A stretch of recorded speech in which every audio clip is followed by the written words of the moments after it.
Conservatives gather. Vice President Mike Pence speaks at the annual conference outside Washington, D.C. We're there with his remarks. Cardinal Pell latest. Continued reaction after the church leader is convicted and sent to prison. We'll have a report from Rome. Under siege. Trouble for a Venezuelan priest as the country's political battle lines are drawn. And a helping hand. MyPillow's Mike Lindell tells us what he's doing for people addicted to drugs and the reason he's at CPAC. On EWTN News Nightly for Friday, March 1st, 2019.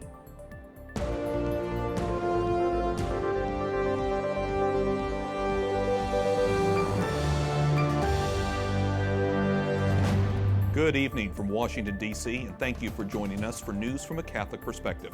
I'm Wyatt Goolsby, in for Lauren Ashburn. Vice President Mike Pence rallies the base 20 months before the 2020 election. He lays out a call to arms, touting wins and warning about Democrats, including on abortion. Capitol Hill correspondent Jason Calvi is inside the ballroom at CPAC, the Conservative Political Action Conference. Jason? Wyatt, the vice president often campaigns on promises made, promises kept. He tells these conservatives from around the country that includes protecting the unborn. Now, this 2020 election will be a long fight. Vice President Pence takes aim. Leading members of the Democratic Party are embracing a radical agenda of abortion on demand. He warns that Democrats are out of touch, pushing Medicare for All and the Green New Deal. Or will we let the Democrats take America on a hard left turn and lose all the gains that we fought so hard to make? The vice president lays out his checklist of those wins: boosting jobs, confirming conservative judges, and protecting the unborn and religious freedom. I couldn't be more proud to serve as vice president to the most pro-life president in American history. We will always stand with people of faith. We will always defend the freedom of religion of every American of every faith. So help us God. From here in Washington, these conservatives will soon head home with new energy. But is that conservative base enough to keep control of the White House in 2020?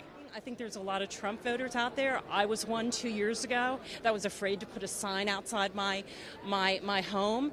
There's a lot of deep Trump voters that can't express it, that will come out of the woodwork. I think middle America is key to this. 20 months for these conservatives to stand up for the Trump team.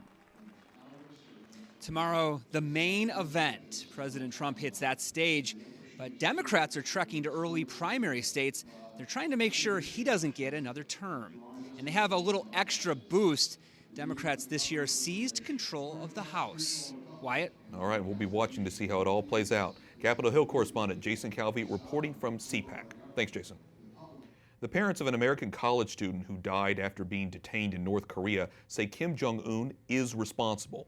Fred and Cindy Warmbier also make reference to Pyongyang's evil regime.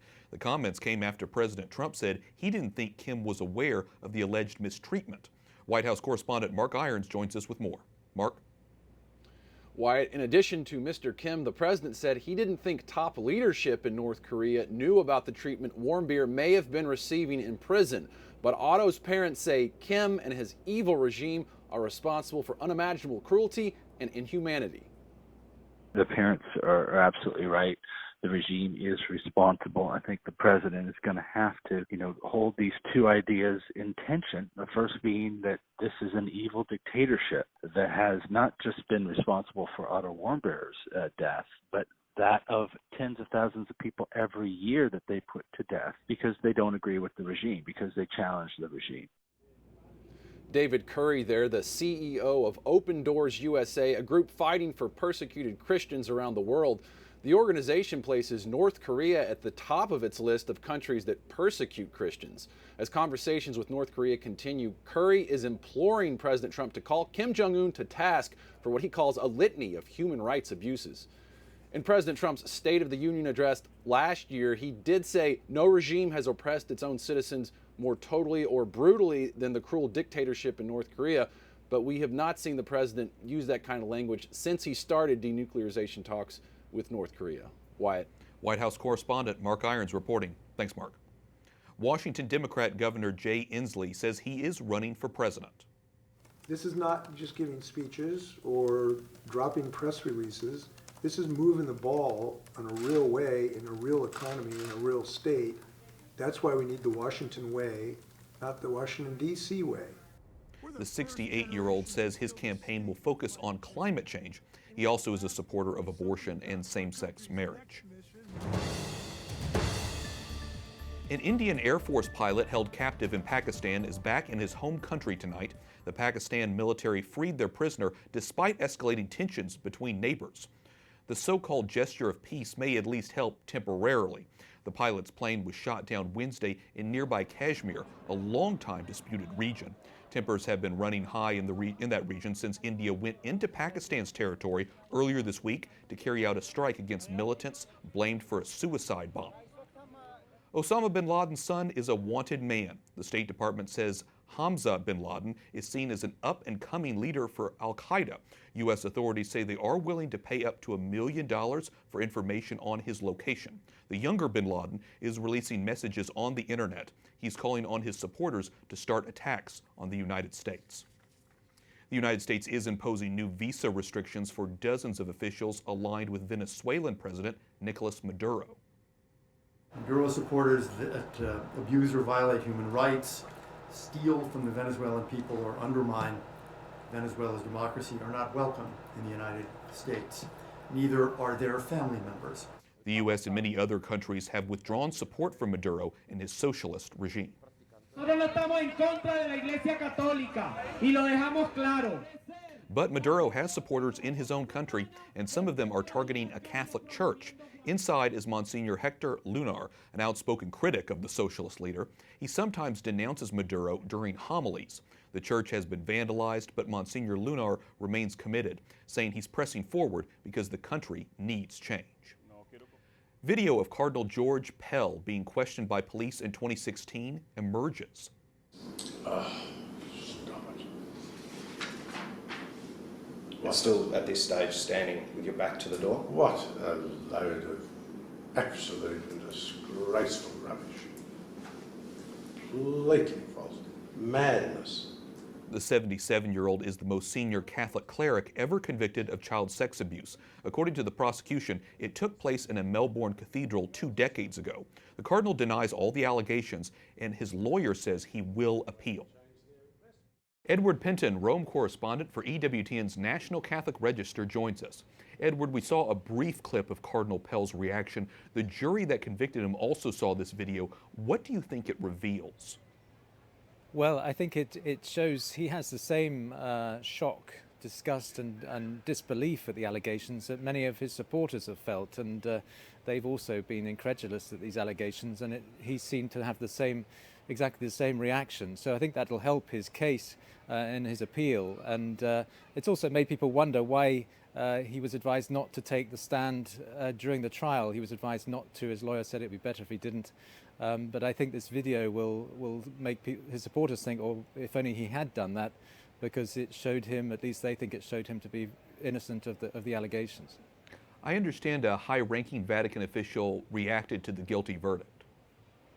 That's right, yes. Cardinal Pietro Parolin, the Vatican Secretary of State, spoke to reporters outside a conference yesterday about this, and he said there was shock and pain, or it was shocking and painful to hear this verdict. But he also talked about a bumpy process, and he was referring to the mistrial of the first trial of Cardinal Pell, which ended inconclusively, and then there was a retrial. And I think he was referring to that, and perhaps casting questions on the verdict a little bit. And that's why Cardinal Pell, of course, is appealing, because he's protesting his innocence. Well, as you know, Edward, the Vatican will be conducting their own investigation into the allegations. Can you outline what comes next for Cardinal Pell? Yes, well, we've got news that the sentencing will take place on March the 13th, after which the Cardinal Pell can start appeal proceedings.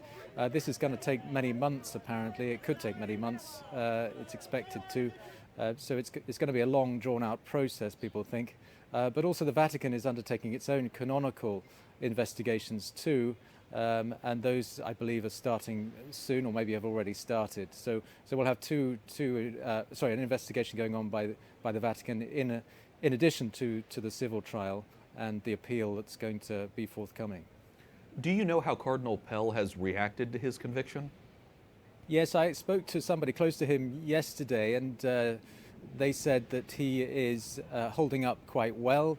He's being treated courteously in custody. He's being very stoic, as he has been throughout this trial, and he's going to see it through to the end. He's going to protest his innocence. He's obviously says he's innocent. He's going to keep to that, and he's going to continue until he's a free man again, and that'll be done through the appeal courts. Well, we'll continue to follow this, and just in case the appeal process does take months, as you say, it may do. Edward Penton, Rome correspondent for EWTN's National Catholic Register. Thanks very much. Thank you, Watt. A bishop from Kazakhstan says the recent Vatican summit on clergy sex abuse did not address a major issue in the crisis. This is the theme of the homosexuality culture and homosexuality in the clergy. And to my opinion, this had to be stressed and named in order that this summit will have a full impact and effect. The bishops of Kazakhstan met Pope Francis today in the Vatican. They are in Rome on pilgrimage. According to church officials, Catholics make up about 1% of Kazakhstan, which is a Muslim majority country. Coming up, from fire by water, Lauren Ashburn's conversation with the New York Post's Sohrab Ahmari about his new book. And Philadelphia honors an American saint.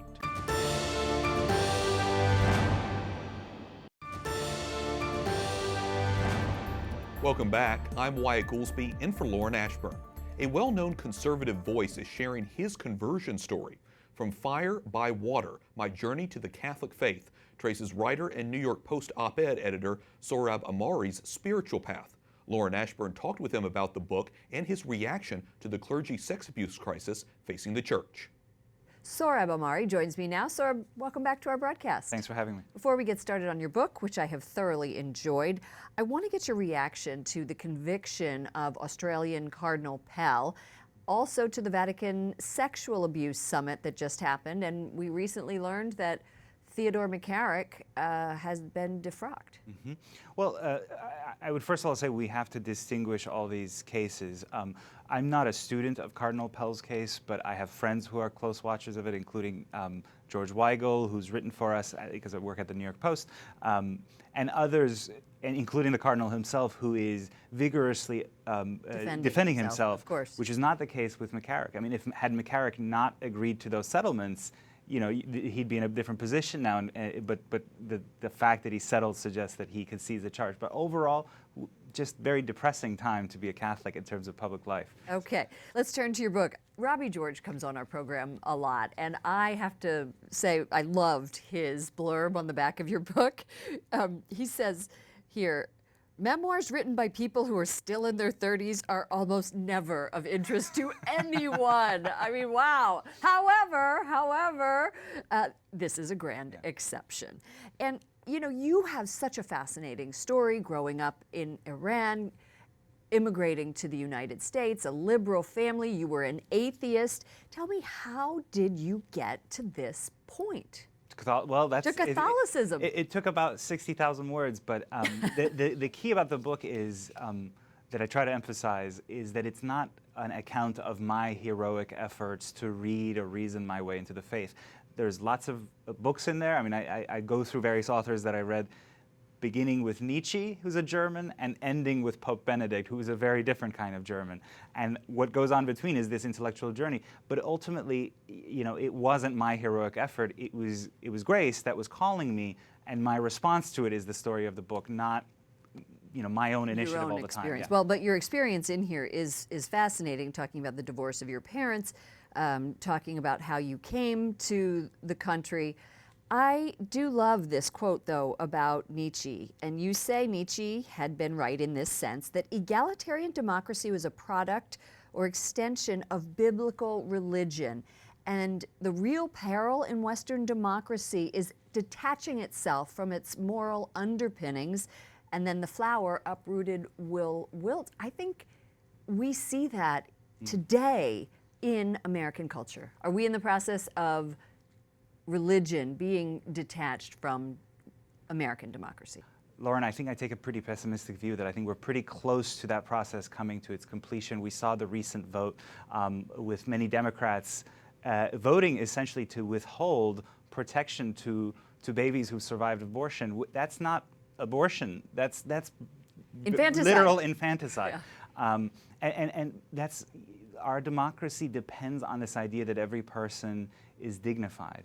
And what is the source of that dignity? A lot of our liberal friends constantly say human dignity, human rights, but if you don't have a sense of why the human person is special, that nobility of every person which the God of the Bible imbues each of us, then what's the source of why aren't we just an animal like any other, and we can just, slaughter each other, including especially the most vulnerable, whether that's the very elderly, the very sick, or the very young?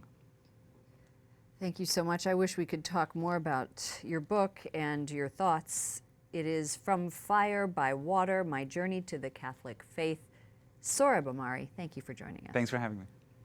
And our thanks to Sohrab Ahmari and Lauren Ashburn for that interview. Police say an act of vandalism against a statue at a Catholic church last week in Brooklyn was a hate crime. The incident occurred at St. Thomas Aquinas Parish in Park Slope. A man in a hooded sweatshirt threw a statue of Our Lady of Cisne into the trash, causing damage. Our Lady of Cisne is particularly beloved by Ecuadorian immigrants. A tomb of St. Catherine Drexel in Philadelphia has been named an archdiocesan shrine. She is buried in the city's main cathedral, which will now be named the Cathedral Basilica of Saints Peter and Paul and the Archdiocese Shrine of St. Catherine Drexel. The saint's remains were transferred there last year. She had attended Mass in the church as a child. Up next, from addiction to God, we'll talk to the founder of MyPillow about his mission in life, plus his reaction to the rating of an upcoming pro-life film.